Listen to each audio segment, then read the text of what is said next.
I'm going to do a little bit of break from tradition right now, and we're going to sing that first hymn again because it was just too challenging to read ahead and sing it. Let's give it one more try. It's number 15, "The Lone Wild Bird." Beautiful, mystical hymn.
Thank you. It's a lovely hymn, a beautiful tune, and I have to admit, when I sing those words about being in and of and sheltered by the divine, poetry though, of course I know that they are, I experience a longing that sometimes brings tears to my eyes. And as a matter of fact, I have experienced being held in that way, loved and protected by some force outside of myself that I could barely dare to name. It was a wondrous experience, absolutely real, but it was fleeting and a long time ago and never repeated. And of course, I wonder if it was just wishful thinking or if it could have possibly been a brief and fleeting connection to what is deeply and ultimately real, God. I'll never know, of course, but ever since I've believed in a God that I could somehow have a relationship with, which is a pretty traditional idea about God. It exists, I can only imagine, because many people have had some kind of experience like mine, or deeper or more often, and it seemed to them and to those around them that it was a good force in their lives. You, of course, are not only welcome to believe in whatever type of God your own experience and wisdom suggest is real, or not to believe in any sort of God at all. You are encouraged, even expected as a Unitarian Universalist, to work out for yourself what you believe. This is a no-dogma zone. What we offer here is not answers or things you have to accept, but space, discussion, and ideas to ponder. You have, as a matter of fact, a very wide range of beliefs about God, from Father and Mother to Spirit or love, like the second hymn, to absent, to higher power, to balderdash, and not a proof of any particular theory in sight. What Unitarian Universalists tend not to believe in is gods who stray very far from what we think of as the laws of nature. Gods who stop the earth from spinning momentarily, or who are born of virgins, or who rise from the dead, all attributes of one or more of humanity's divinities. Most UUs want their divinity work within the laws of nature, at least mostly. And while their theological ideas may be non-scientific, they are rarely contra-scientific. And modern science, the science that most of us know about but don't actually understand, the science of relativity and quarks and uncertainty principles, has enough mystery woven in it to allow the possibility of some kinds of divinity and even some kinds of miracles. A God who works through our minds and hearts, for instance, nudging the probabilities for good, or inspiring people to change and grow from the inside. What makes our spirits long to be whole, after all, when we're so often aware of how silly wasteful, and foolish we are. The sort of traditional gods who sit in the clouds, you've known for a long time that that kind of God couldn't exist. And you've probably long ago sorted through the stories told about God and called some of those tales pretty tall. It's likely that the more you understand about how the world works, the less willing you are to take those old stories literally. That's the way it is for most people as individuals and for the human race as a whole. One of the biggest clashes between faith and science happened in the Western world over the discovery that the earth is not the center of the observable universe, which is the cosmology of the Bible. And the relationship between faith and science got progressively more tense for 4 centuries. During those years and even today, most people of faith, if you get right down to it, believe that there are actually 2 realms in our universe, the spiritual and the physical, and that it's science's job to explain the physical realm and faith's job to explain the spiritual realm, and the twain don't actually meet very often except in the minds and hearts of humanity. That's how most people solve the problem of faith and science. And for some people that works pretty well. But others, they want only one realm where all things work the same way, where everything you can say about God arises from what we know about the physical universe. This quest for this essential unity in the world leads many people to atheism, to the belief that there is only one world, this observable physical universe with its various laws, that there is one life, the one we are now living, and that the meaning of our lives is to live well and make it possible for others to live well, to serve the common good and make our own days glad. Most people, however, seem to want a divinity in the world, an organizing principle other than chance. And they want that principle to work with science as it's best understood. Every new scientific theory has gotten some people thinking this way. Well, now that we know what the universe is like, what does that say about God? For instance, when we thought that the universe as a whole behaved like a well-made clock, we called God the clockmaker.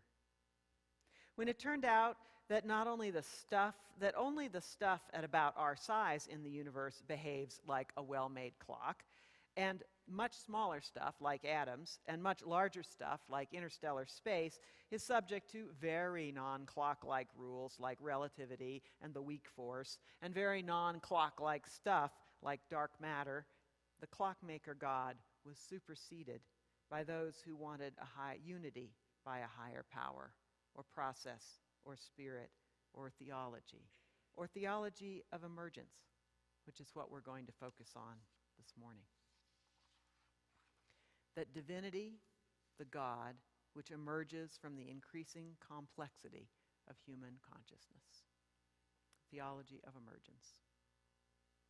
This emergent God is, as one science writer, Nancy Ellis Abrams, said, a God that arises from the principles that govern reality.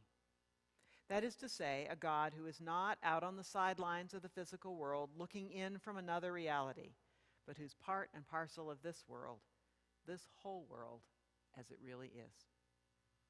She writes in her book, A God That Could Be Real, of such a God which arises out of and is a product of the process of emergence. Now, emergence is a principle of modern science, so let's adjourn for a brief science lesson. Science tells us that when the complexity of any interactive system increases enough, something completely new emerges. A system which uses the individual parts in a new way, in such a new way that something completely new is born into the universe. This is not a matter of creation. It's not a matter of somebody creating. It happens naturally. It's one of several ways in which the fundamentally new comes into our world. The Big Bang spewed hydrogen and helium and energy into the newly created time and space, which is our universe. But as those things bumped into each other, they began to condense, and eventually stars emerged. Stars consist of hydrogen and helium, but they are something much, much more. And within that much more, other elements, heavier and more complex, emerge. And when the stars explode, those elements, let's call them stardust, just to be poetic, are cast into the universe. Stardust is about 1/100th of 1% of the output of a star. By the way, the tiniest of things in the vastness of the universe. Our human bodies, on the other hand, consist of about 90% stardust. Elements like oxygen and iron and calcium. The other 10% is hydrogen, mostly in the water molecules that are in our bodies. How many stars did it take to make you? Molecules emerged from the increasingly complex elements and how they interacted with each other and how they gathered, creating planets. Life emerged on at least one planet, our own, something utterly new from the increasingly complex interactions of linked molecules. All these things are considered emergent phenomenon. We are emergent phenomenon. So is my beehive in my backyard. I have one. It's endlessly fascinating. Individual bees are beautiful and interesting. How they gather nectar, how they secrete wax in just the right form to make the honeycomb, how they care for the baby bees and the drones and the queen. But a honeybee can't really be understood alone, because a long time ago in the evolution of honeybees, not all bees, but honeybees, the hive emerged.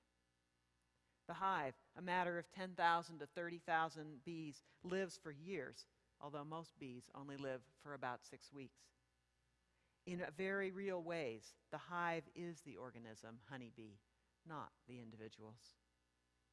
The hive has ways of collecting information from individual bees and acts with enormous competence. A swarm of honeybees out looking for a new place to live will actually find and choose the best available cavity in the area, even though no one bee, not to mention all 10,000 of the bees, will have examined more than one or two potential places. You could study one honeybee for the rest of your life and never be able to predict how this could possibly happen. The hive is something completely different from the bees that make it up, and much more effective at long-term survival. The complexity of the hive has emerged from the organism of the bee. Another example. Humans have been trading articles of value ever since we became human. My basket for your pot, my dried meat for your beads. And when that started getting way too complicated, money emerged, a completely new thing. And when transactions about money got complicated, something even newer emerged, a market. Now we say the market rules. The market determines the values of things, and it is a force unto itself that we all agree is real and none of us completely understand. It's an emergent phenomenon. Nobody invented it. Nobody created it. It emerged out of the complexity of human interactions and value. So there are some theologians and scientists who tell us that one kind of God that we could believe in is the God that emerges from human consciousness. One such thinker is Ursula Goodenough, which is spelled like it sounds. And if you remember that a theory like that would be good enough for you, you'll remember her name. Nancy Abrams is another such theologian scientist. So back to theology. What's a God? Well, whatever else, a God is something bigger and better than we are. An entity more connected to the whole, more conscious, more moral, more able. That's how God got to be the creator of this beautiful world so long ago, when actually no one was here to witness that creation. But sensible human beings looked around and thought, I never could have made this in a million years. But scientists tell us that that sort of God, the one who existed before the beginning of the world and was big enough and smart enough to create everything that now exists, and did so via the Big Bang and the laws of evolution, That's just not possible. For one thing, they doubt that there even was a before the beginning, nor was there any place before the beginning for a creative force to be. That initial bang, we call it a bang, even though it made no sound, of course, because there was no air to carry the sound waves and no listeners to hear. So maybe we should call it the Great Emergence rather than the Big Bang. That initial event created not only matter and energy, but space and time.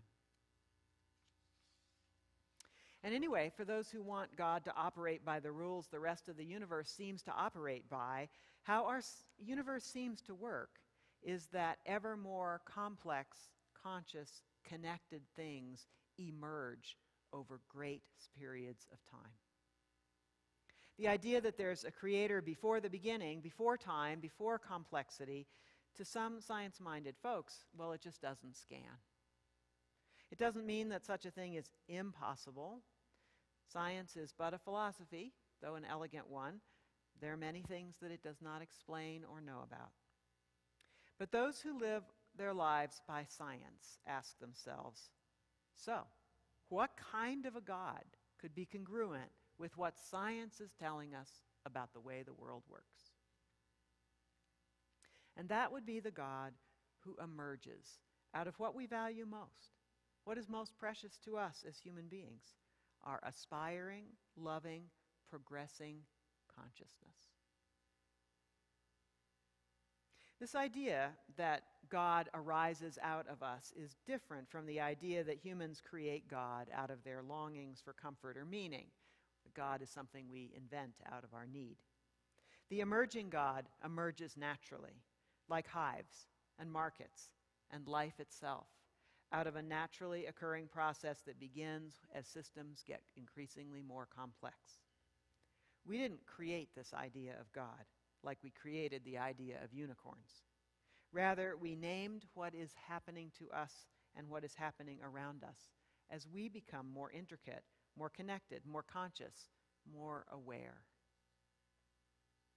In other words, in this theology of emergence, God did not create the universe. God is an emergent property of the universe. The human being is to God as the bee is to the hive. I was captivated last week by the reading that Angela chose for last week's sermon. That author, a UU minister, pointed out that in the Hopi language, the universe is not called the creation. It is called the creating.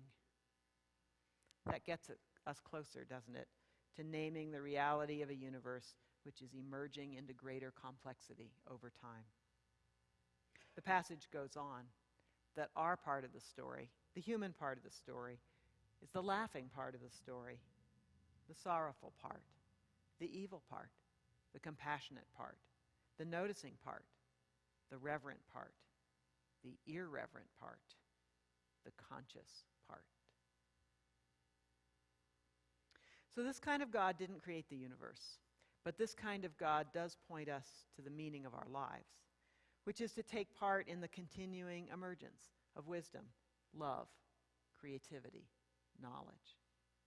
Whatever we do that connects us to others, that joins us in compassion, in problem solving, in learning, in joy, is a part of the emergence of God. Whatever we do to master our anxieties, focus our energy, deal with our anger, get over our grief, is all a part of the emergence of God.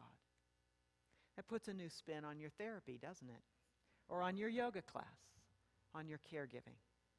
It's all nudging the emergence of God. Nancy Abrams believes that there are ways to be in some kind of contact with this sort of God, to pray, in other words. Of course, prayers for new bicycles or even world peace to be imposed by divine fiat don't match this kind of God, what it can do. But it does seem reasonable to imagine that when we feel in touch with this greater consciousness that is emerging from human consciousness, we may be in touch not only with our own best, wisest, and most loving selves, but in touch with more than that. Like how a bee might come home after a day of foraging to the safety and intelligence of her hive and relax into its great rhythm, maybe. Like we come here, perhaps, to sink into these chairs and relax in this company and feel somehow strengthened in that all that we know is good and deep and wise. Maybe all that is our lives is just a little more than meets the eye. Like money is just a little more than trading.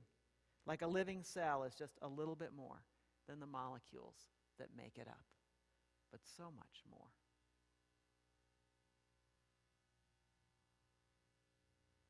Only you know if this seems wise to you.